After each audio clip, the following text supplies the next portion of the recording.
Good morning, everybody. Welcome to Big Facts. No football Sunday today. We have a bye week for the Super Bowl here. And Justin, I know when I was gone, our ratings just fucking collapsed. And you were just like, man, when are you coming back? Because we just have no one watching. I got receipts, motherfucker. I would never compliment you that blatantly, even especially to your face. So some happy to be back. You're not dead of the Rona. We're all happy to know that the Rona didn't get you. I got the vid. I had to quarantine, isolate, mess up my sleep schedule, whatever.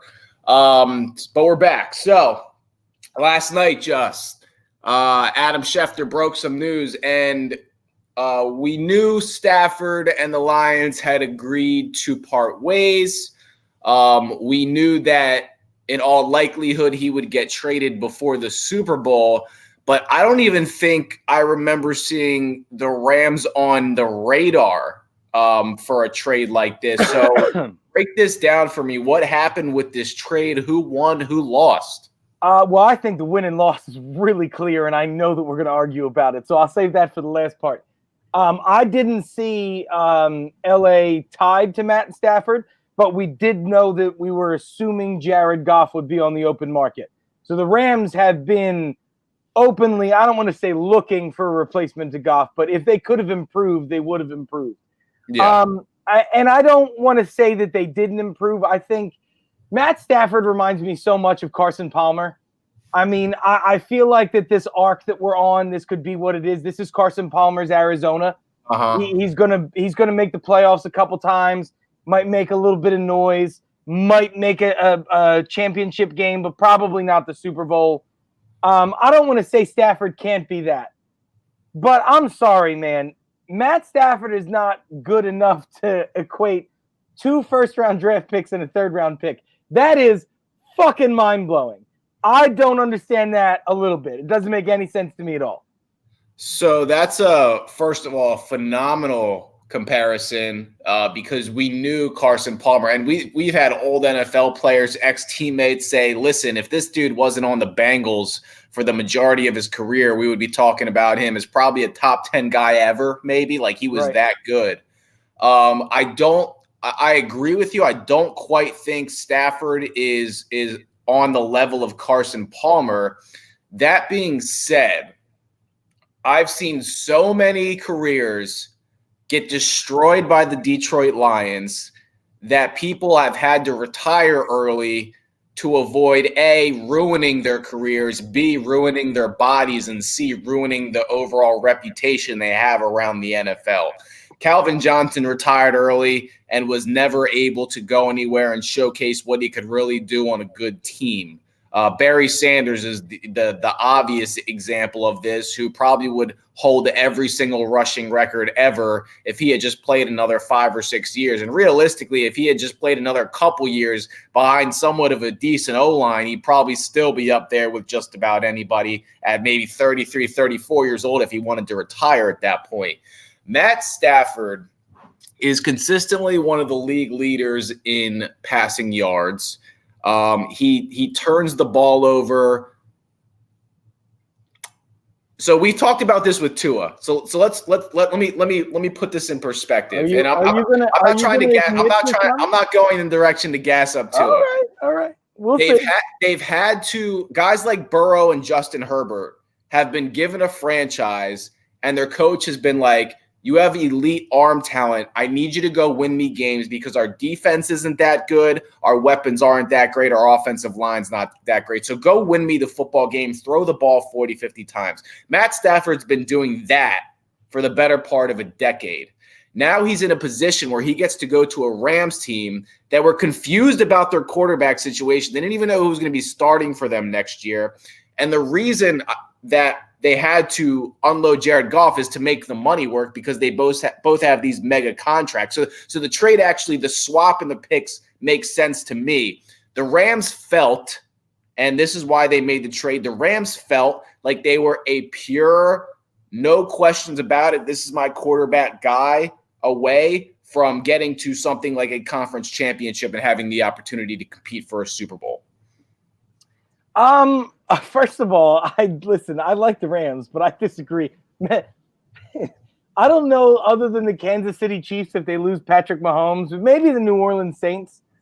There's not a lot of teams that are Matt Stafford away from being a contender, because Matt Stafford he's like Eli Manning to me, right? Eli won 2 Super Bowls. I'm not going to take anything away from Eli. He played for the New York Giants his whole career, which is a rival of ours in Philadelphia. So I watched Eli Manning's career unfold, and he is going to be a Hall of Famer. I don't think he deserves it, but he's going to get there. He beat Tom Brady twice. Matt Stafford's like almost as good as Eli Manning in my head. That's when I think of Matt Stafford, that's where I put him in the hierarchy of quarterbacks. And that, to me, man, Matt Stafford's not the guy. Now, I don't disagree that they're really, really good, but Matt Stafford's in his late 30s, who's never played. He's 30. He's like 31. I think he must be a little older than that, because I'm pretty sure Matt Stafford was one of the guys that got drafted on the old rookie deals, wasn't he? No, he's 30. He just turned 32 years old this month. All right, so 32. He's a guy to me that has never been able to show the big game, and I don't know that he's got it. Like Eli Manning hasn't been in one. But right? Eli Manning doesn't win those Super Bowls without the protection of a great defense, a very good offensive line, and a couple of unbelievable plays by skill position guys. That's my point, though, right? I get it. The Rams have all of that. I'm not going to say that the LA Rams are now at the top of the league. I can't do it with Matt Stafford. No. Until he shows me. I'm not as high. In my opinion, Detroit got, I think, at least double what you should have expected for Matt Stafford. You have a young quarterback that's going to keep you relevant in Jared Goff if you want to move forward with him. And you've got 2 first-round picks and a third-round pick.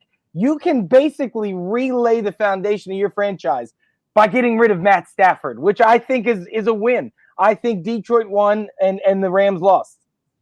So, yeah, I have trouble agreeing with that. I don't think this puts the Rams like in a position where they're like the favorites in the NFC.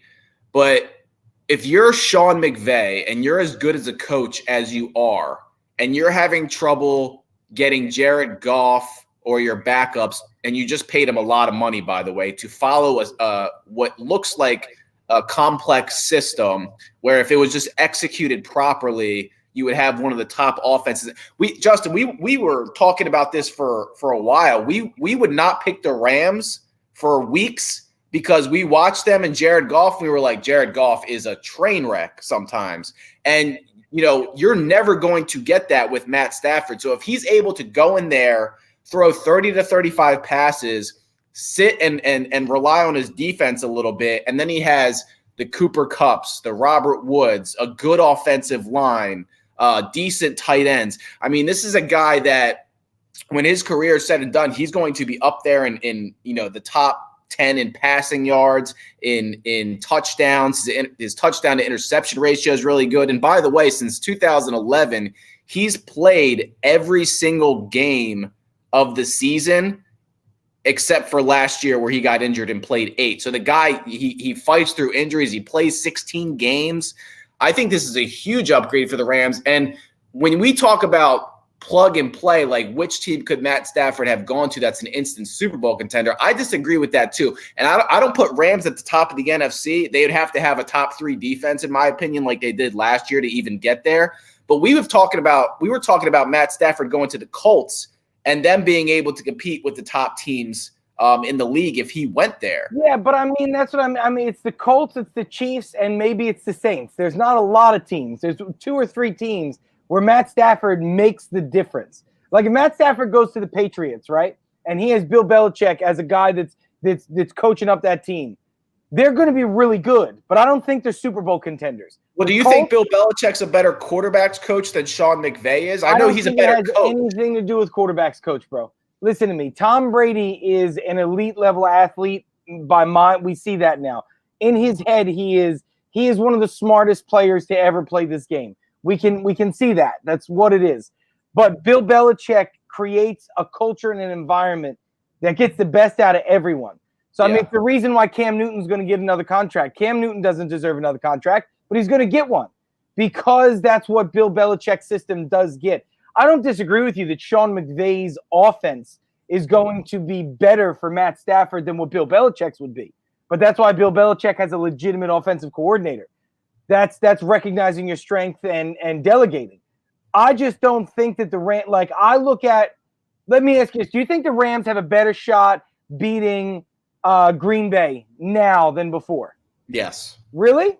Yeah, because they got a guy that they have a guy that can score points now. I mean, let's put this in perspective. I don't think it changes Aaron Rodgers on the other side of the ball. Let's put this in perspective. The Lions won 5 games this year. They won more games than the Eagles did this year, which is really sad to say.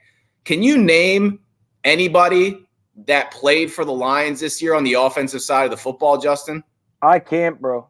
Okay, so I can name Kenny Golladay, but he was out for the majority of the season. And over the last 10 years, I think you would be hard-pressed to find anybody that could really come on this show, unless they're a Lions fan, and give you a skill position player for the offense and almost anybody on defense. I mean, Ndamukong Suh went there for a couple years, but you don't know anybody on the defense besides Okudah, who they drafted in the first round last year and was an absolute disaster. So, no defense, no skill players. I think Matt Stafford is severely underrated. I just think he's been on the Lions. Obviously, you can name Adrian Peterson, but if Adrian Peterson's the skill guy you can name at 33 years old, which is what Jacob just said, if that's the guy you're going with, the guy who lost his starting job to the DeAndre Swift this year, and that's the one guy that you can actually name on the Lions, there's an issue within that organization. There has been for 30 years.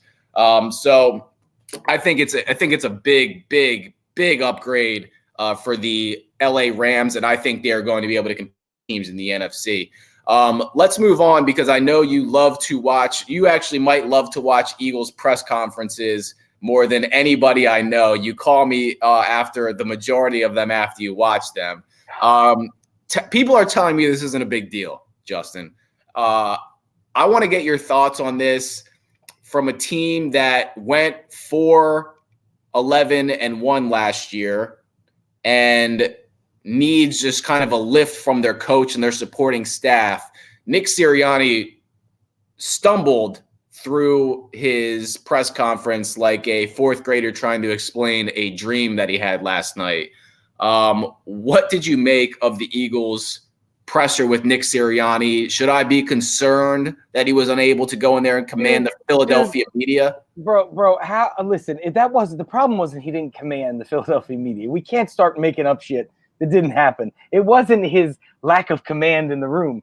The motherfucker couldn't say 6 words without stuttering, repeating, or stumbling over himself. Mm-hmm. And listen, I get it. You're a first-time head coach. You've never been the guy before. It's new. You're younger. You got to be stronger than that, man. You got to be. And Jeff Lurie and Howie Roseman, you fucking morons. How do you let that happen? Like you just spent 6 weeks of a news cycle before you hired a coach, hearing everybody tell you that you want a puppet and you don't want a strong guy or a guy that knows what he's doing. That's just you guys pulling the strings, trying to find the guy you can pull the strings with. And then you put that out there? Like, that is a gross failure from level 1 to level 10 in that organization.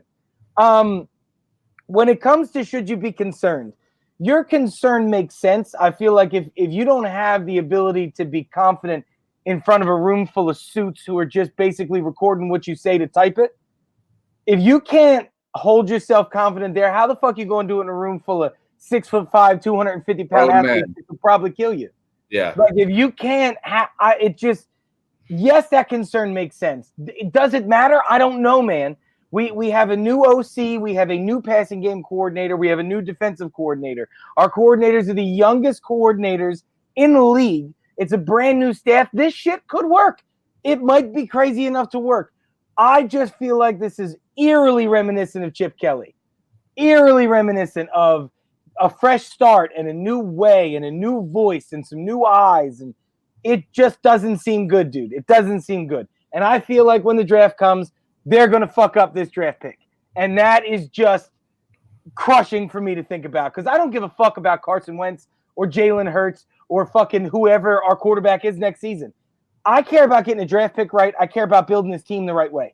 And they can't do it, bro. It's fucking bad, dude. So this is what I envision, Just. I'm trying to.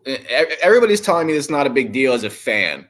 I'm trying to envision myself as an Eagles player watching this press conference, not have being, I haven't been able to meet this guy in person yet, probably because of COVID protocols. Even though the season's over, I can kind of freely probably do what I want.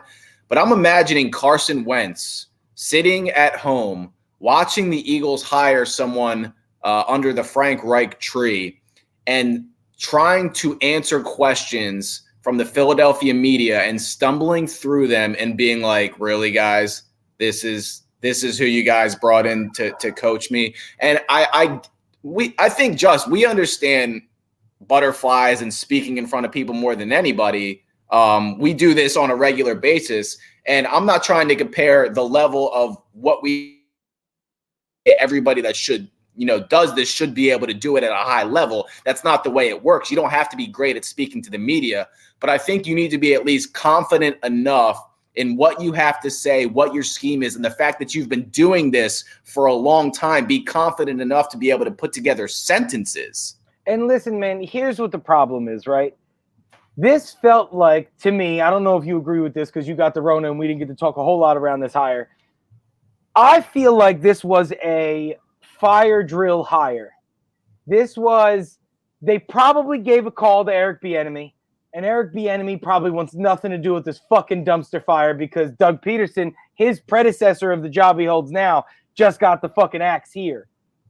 And once they knew that Lincoln Riley wouldn't leave and all these other candidates had no interest here, I feel like this was a panic button.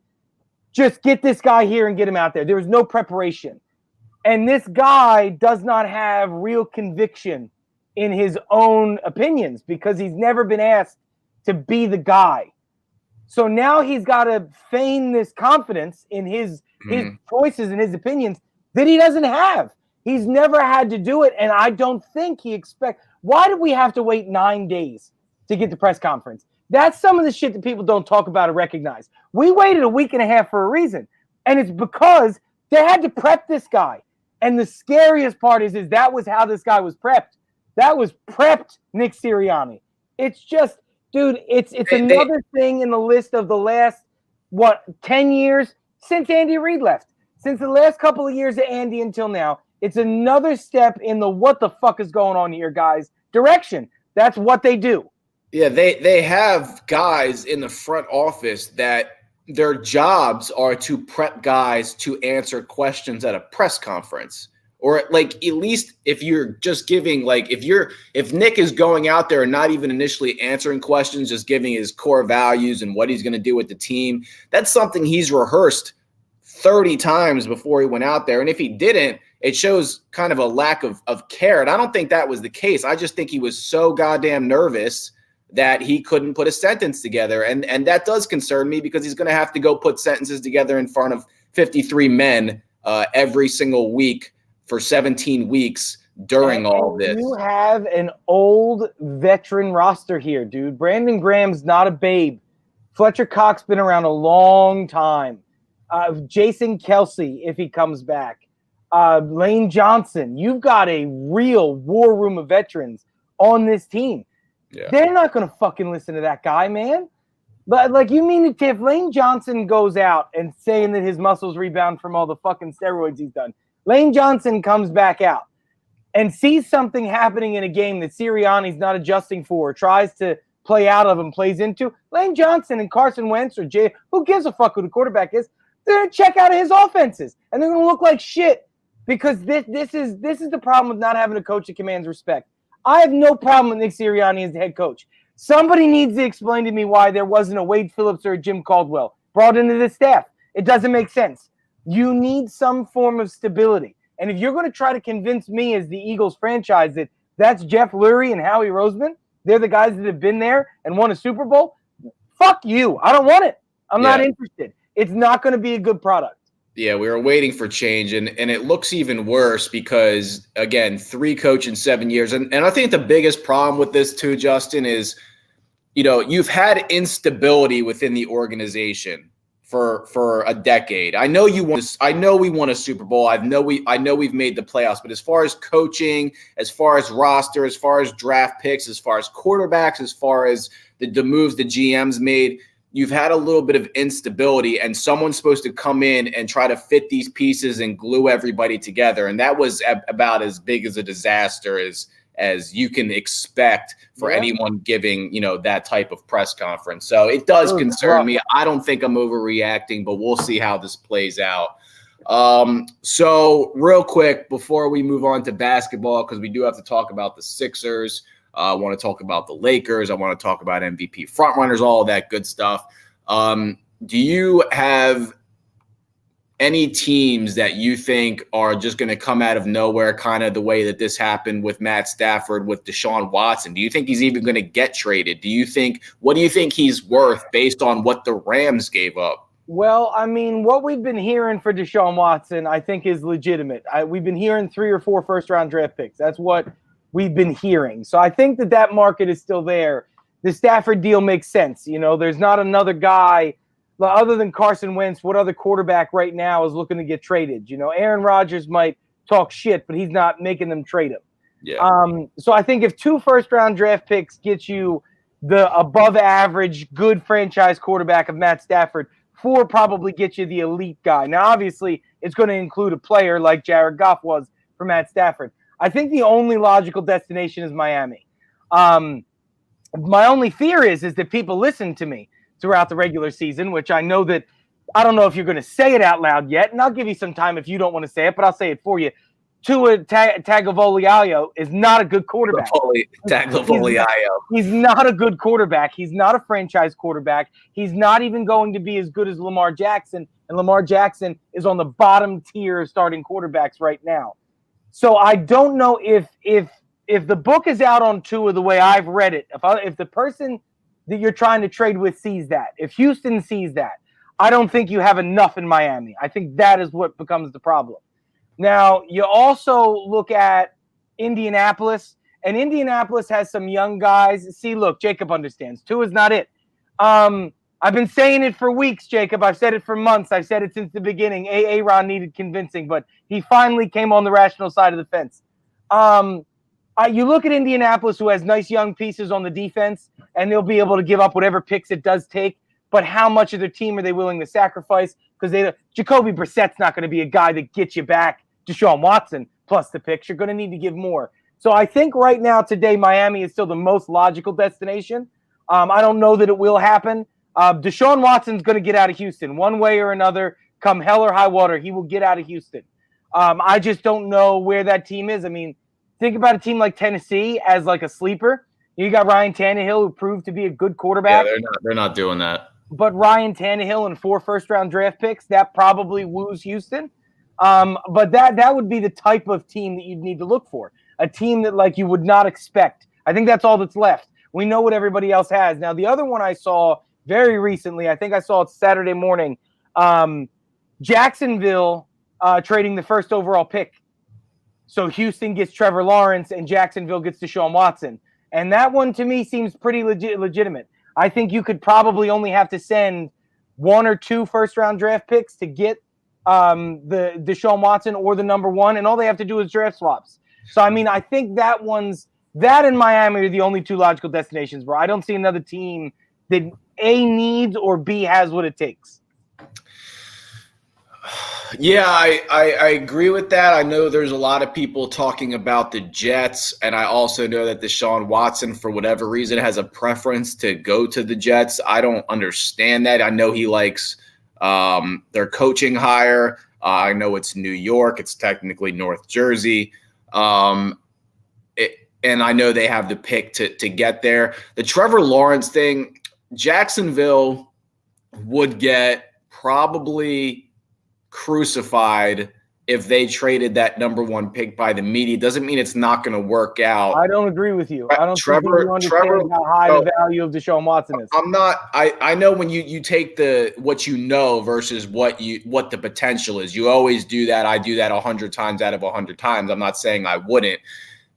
Teams get scared of the backlash that they're going to get from a guy that's as hyped up as Trevor Lawrence that if he ends up being the guy that everybody thinks he's going to be, which is he's going to end up being the top 2 quarterback in the league for his entire career, which I watched him and I love the way he throws the ball. I'm just not sure he has it. He's not that guy, bro. We'll see how that happens, but I think they would be scared to do that. By the way, our boy Justin Fields is actually projected to be the 4th quarterback off the board.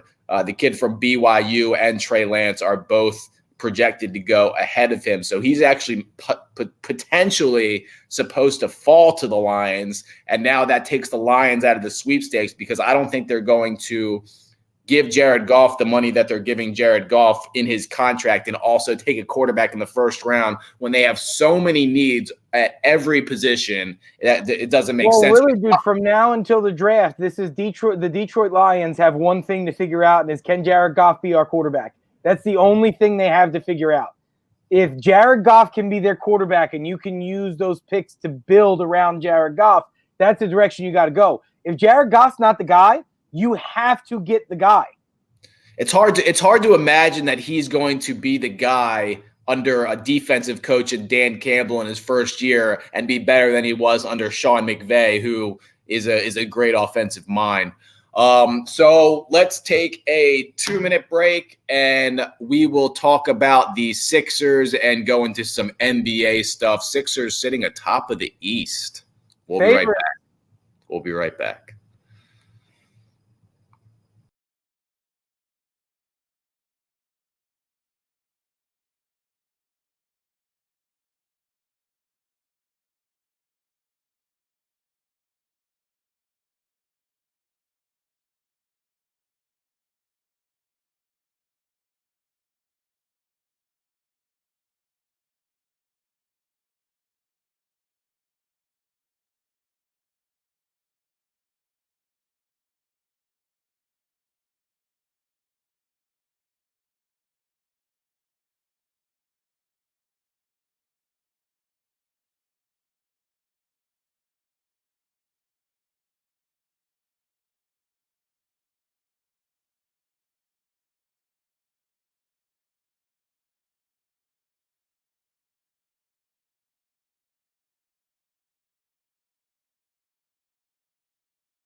So, Bud, real quick, did you buy any of that GameStop stock? I did not. You're not holding the line. No, I mean, here's the thing. I have too many kids, bro. I have too many kids. I work too much. I missed the window. I know a lot of people who did. But I will say, hold the fucking line. Don't sell just because you made some money. Hold your position. Because if you sell, you give all the billionaires their money back. Fuck those guys. Yeah. Hit them with a $600 stimmy. They'd be all right. It'd be hard to go from like 800 to 80 grand and hold that line. I'll tell you that. Maybe I'll take out a little bit. So awesome redistribution of some wealth over the weekend for anybody and again, asterisk, right quick, asterisk.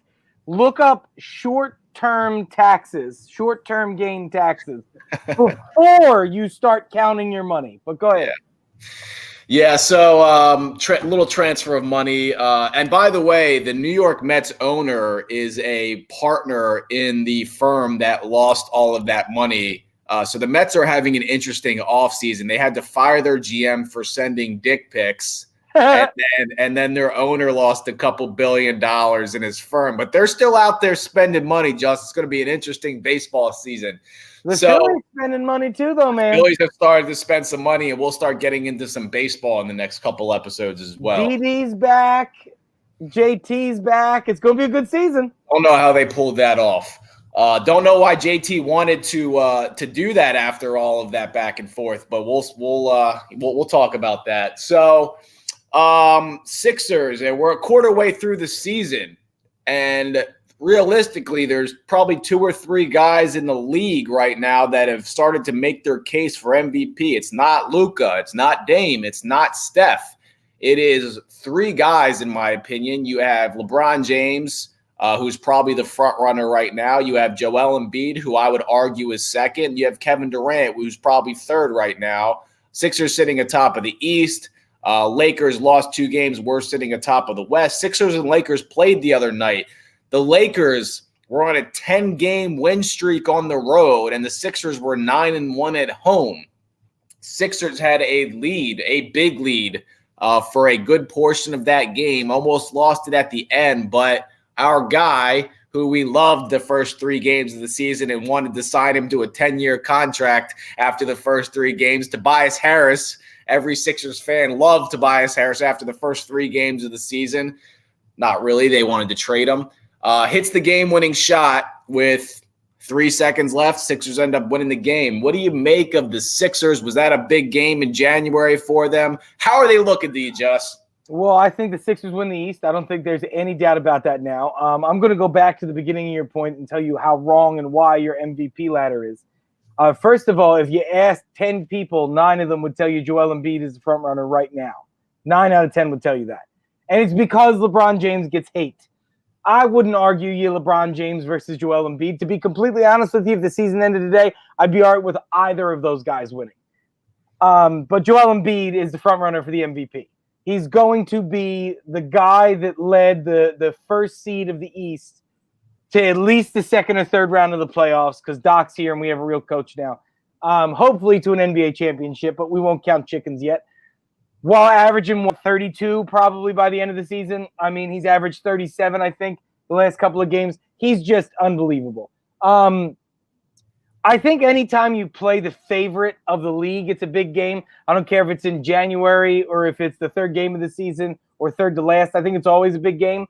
I was impressed by how they played. Again, dude, we talked a little bit before we came on. Doc Rivers has got to figure out how to make Ben Simmons effective in the half court. If they can find a way to have the right combination of guards in that lineup and Ben can play more of a power forward role, and they can get him moving around, setting picks, rolling off screens, just kind of cleaning up the glass, being the power forward he needs to be, they're unstoppable. But I don't know that Doc can figure that out with Ben. It's gotten better, but it's not fixed yet.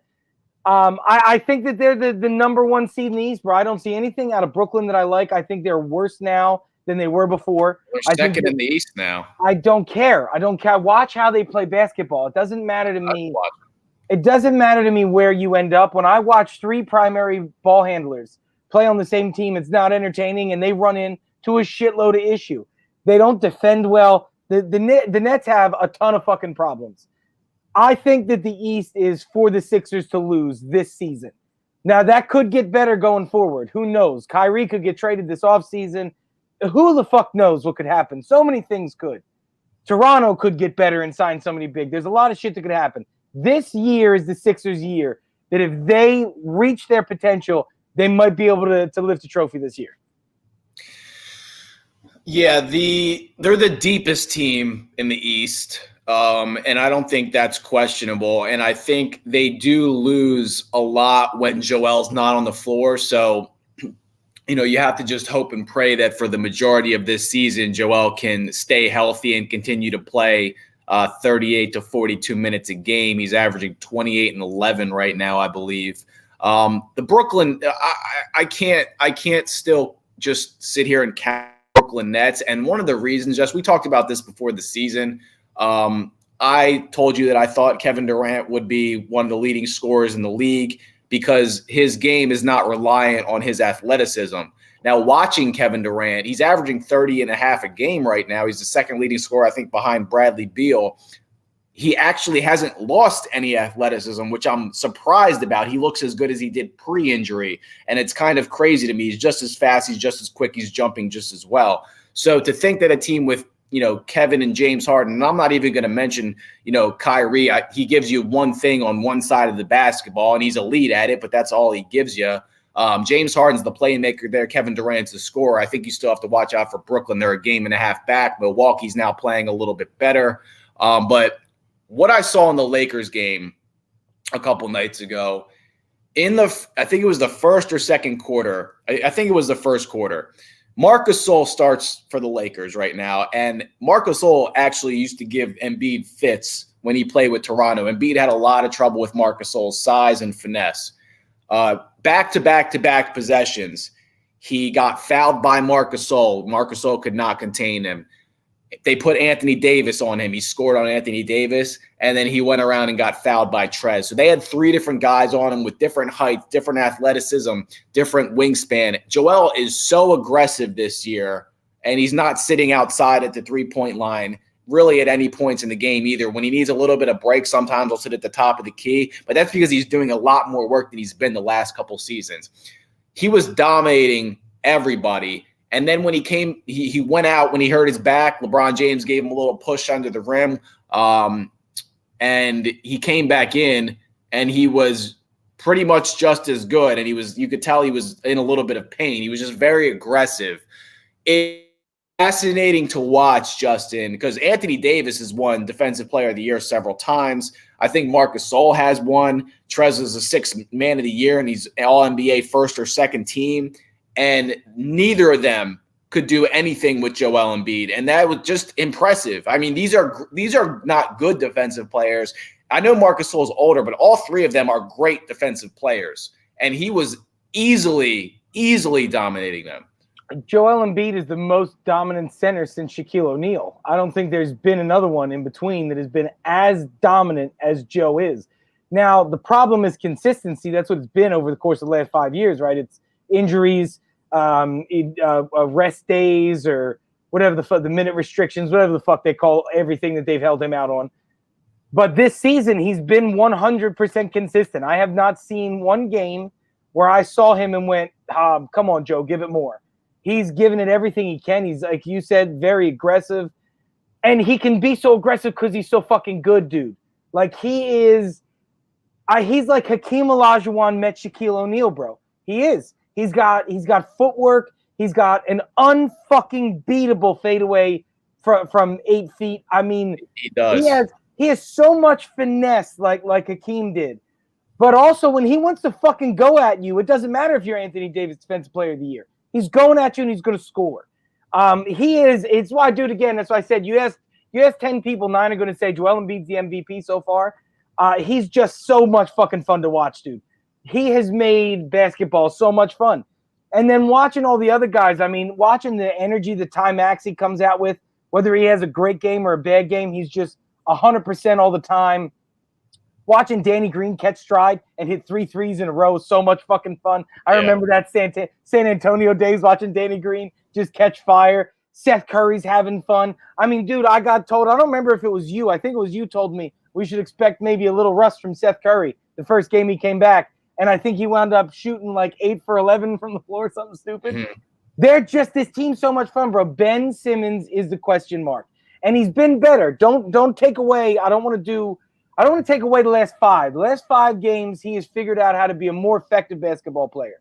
He's not complete. He's not shooting still, but he got more aggressive. He's driving to the rim. He's not looking for a kick out every time he drives. He got more aggressive, and it looks like it's panning out for not just him, but the team.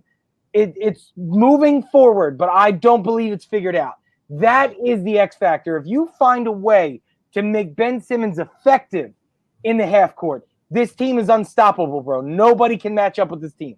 So with all the talk about Joel Embiid and Ben Simmons, we have probably not Harris enough, who is the guy that ended up hitting the game-winning shot the other night. In a game where they probably should have never given up the lead. I think they were up 12 or 13. With Ben Simmons being as aggressive as he is over the last couple of games, we're just kind of forgetting that Tobias Harris is consistently averaging around 20 points a game and doing it efficiently. And not to mention, I've been watching him on the defensive side of the ball, Justin, and he's been giving a lot more effort on defense as well. He's not very easy to get around these days. If we were doing hypothetical trades with James Harden, and all of us were like, well, if you could just trade Tobias Harris instead of Ben and give up a couple first round picks, I would do it in a second. Now I'm not so sure which one I would rather have leave this team. I'm starting to lean towards Tobias Harris is the guy that I would want more on this team over Ben. I'm not ready to say that yet because I want to see it for a full season, but he's been impressive. Oh, no, he's definitely been impressive. And that hypothetical requires more information. There's context missing. What kind of guy am I getting? Am I getting a ball-dominant Damian Lillard that needs to have the ball in his hands all the time to score, if that's who I'm getting? I would prefer to have Tobias Harris go because I know that Toby's going to suffer from having a dominant scorer. If you're talking about a guy like Zach LaVine who can coexist around other guys, I think I would agree with you. I'd rather see Ben go. But again, man, the thing, though, I don't know that anybody needs to. If Toby is going to be this guy, which we don't have any reason but the first 3 games of this year to believe that Toby's going to be any other guy. Everybody forgets a couple years ago when he played for Doc Rivers. He was averaging 26.5 when we acquired him. He is a scorer in Doc Rivers' system. If Toby continues forward, Joe continues his dominance, and they find a way to make Ben effective. You don't need Bradley Beal, Zach LaVine, James Harden. You don't need any of those guys. You've got it all here. You need to make sure that your bench stays complete and competitive and drives hard to play defense because no team in my recent memory, the Lakers last year, their bench was so good defensively. Danny Green was a big part of it. That's kind of what Doc is emulating here. You don't need to go get anybody else, man. This is what's so exciting. And if Ben continues progressing this way, where they have to learn a flow of the game where Ben can drive, right? If Ben was a shooter, if Ben was a shooting point guard, it would be easy. Just start taking shots, Ben, and they'll go down. Everything will be fine. Because of where his skill set lies, they have to find a way throughout the flow of the game to get enough touches of the ball to Ben go into the hole and still have the ability to set up the rest of the offense the rest of the time, which I think is why we're starting to see it these last couple of games. Ben come out of that shell more because now they've kind of got a flow to them. Once that is figured out and they know that structure, dude, they're going to be unstoppable. Yeah, it's crazy to me that when Ben is aggressive on the offensive end in the half court, I'll stick by this. He reminds me of just this big puppy mastiff because I watch the dude drive into the lane all the time and get to the rim at will and finish at will. And then sometimes I look at him, I'm like, bro, do you know that you're 6'11"? Because if you knew you were 6'11", you would do this 15 times a game and you would score on 8 of them. It drives me nuts watching it because in the last 3.5 minutes of that game, when the Lakers started making their shots and the Sixers had to play in the half court, they gave up a lead because they couldn't find a flow to the offense because of the way the defense was playing Ben Simmons, and he was allowing them to play that way. He doesn't have to allow them to sag off because if they sag off, he can get a running start and start backing someone down and get to the rim. And it drives me nuts because he's bigger than everybody that guards him. I saw him score on Anthony Davis the other day, and Anthony Davis initially stopped him at the rim, and then he got his own offensive rebound because Anthony Davis is standing there straight up trying not to foul, and he gets his own rebound and puts it back in, and it was easy for him. Somebody needs to just consistently remind Ben throughout if I'm Sam Cassell or Doc Rivers, every time there's a timeout, I'm going, hey, Ben, remember, you're 6'11". Hey, Ben, remember, you're 6'11", and you're the fastest guy on the court. And so that's what drives me nuts because they gave up the lead in the last 3.5 minutes, Justin, and it didn't need to be that way. When the teams start making shot and forcing them into the half court, that's just what ends up happening. And luckily, we would be singing a completely different story if Tobias Harris doesn't make that shot at the end of the game because they blew a 13-point lead. And if Tobias Harris misses that shot, we wouldn't even talk about the lead. We'd be like, see, I told you we needed to trade Toby. We're so used to watching the Sixers blow leads and lose the game that it's really fun to – because they've done this a couple times this year, actually. They've given up leads and ended up winning. but it hasn't been as often as the last couple years. Anti-Brett Brown, bro. Brett Brown's a guy that once he loses the lead, he can't ever catch it back. That's why he's not going to be a head coach in this league. That's just not who he is. It's not what he's going to do. Like that is Doc. Doc has got to. I think Doc carries the clout, bro. That's really what it was, right? Like Brett Brown didn't have any clout. His clout was, hey, I used to work for one of the greatest coaches of all time, not with, for. So Brett Brown had no clout. Doc Rivers is one of the greatest coaches of all time. So that clout and that respect that he carries, bro, I think these guys respond. Like I believe Dwight Howard is probably the biggest reason for Joel Embiid's health this season, his fitness, his conditioning, his strength, his aggressiveness. I think Dwight Howard is a lot of why that exists because Dwight sees this guy and goes, bro, you are 4 inches fucking taller than me, and this is what I could do? Let me motherfucking help you. And I think that was a lot, but I think Doc was the key, bro. Doc was the guy that said, this is what you're good at. Go fucking be good and let me worry about filling in where you're bad. And that's what a good coach on a basketball floor does. Like Matisse Thybulle, I got in a conversation a couple days ago about Matisse Thybulle. And listen, Matisse has looked terrible this year. Overall, if you look at the whole picture, I mean, I think he's shooting like 21% from three or some shit. He's having a horrendous season. But Matisse Thybulle is one of the best defenders in this league, and there's nobody in the world who's going to convince me different. Right now, today, Matisse is a top 5 defender in the entire NBA. And that is a key to have, and Doc puts him in the positions to do what he does well. For his 4, 5, 6 minute spurts, I watched him annoy LeBron James the other night, and that's a very difficult thing to do. He can guard just about anybody on the floor. Now, watching the Lakers, and I know it's clear cut to most of us that the Lakers are going to win the NBA championship this year. Are you any lower on them as far as how they're performing in the West, how the Clippers and Utah are playing, and what the East looks like? I don't know that I would tell you that they won't win the West. I think right now today the Lakers are going to win the West. Dude, again, if this Sixers team continues forward, they are a matchup fucking nightmare for that Lakers team in 7 games. A nightmare if they figure this out. So I think that the Lakers should win the championship because I don't know that in Doc's first season he's going to see this team all the way to the end. But if the Sixers are there at the end, I think that they're vulnerable and they could lose a 7-game series to this team. Yeah, I was watching their pieces that they picked up versus the pieces they had last year. And for the life of me, I'll tell you what, I was having this conversation with someone in LA a couple of weeks ago, and they ended up choosing that because they were about to sign Dwight Howard, and he tweeted that he was running it back with the Lakers, and then all of a sudden they signed Marc Gasol, and Dwight's out of a job, and then the Sixers pick him up. The Lakers were way better off with Dwight Howard giving them those minutes in the playoffs than having Marc Gasol. I know Marc Gasol is a better facilitator, but he's just older. He's not as good of a rim protector. He doesn't have as much stamina and endurance as he did a couple years ago.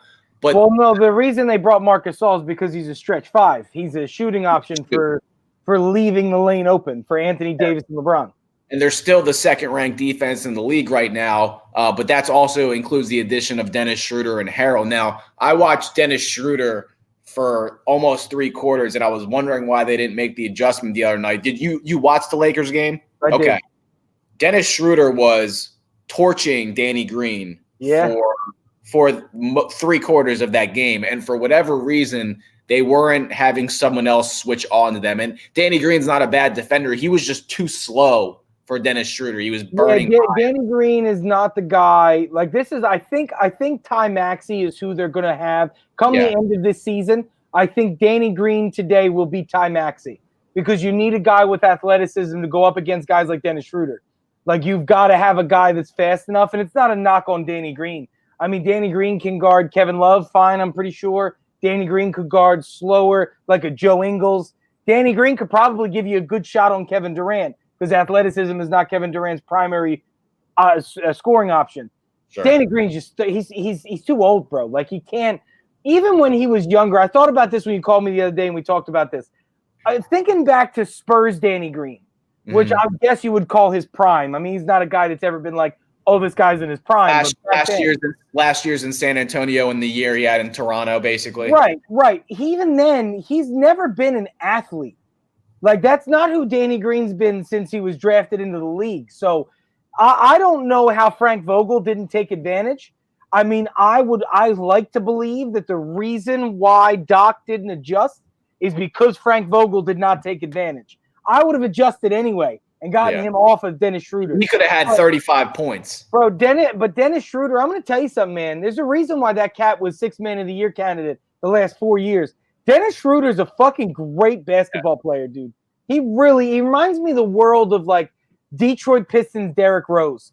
Like, where he's not a top guy at his position, but that dude comes out and he balls. He's a good defender. He's a great scorer. He can fucking spot up off the dribble. He's a really fucking good guard, bro. Yeah, it was impressive to watch. So Utah is actually first in the West right now. It's early in the season. We're a quarter way through. And Donovan Mitchell's a bitch, so it doesn't matter. The Clippers are second, and then the Lakers are third.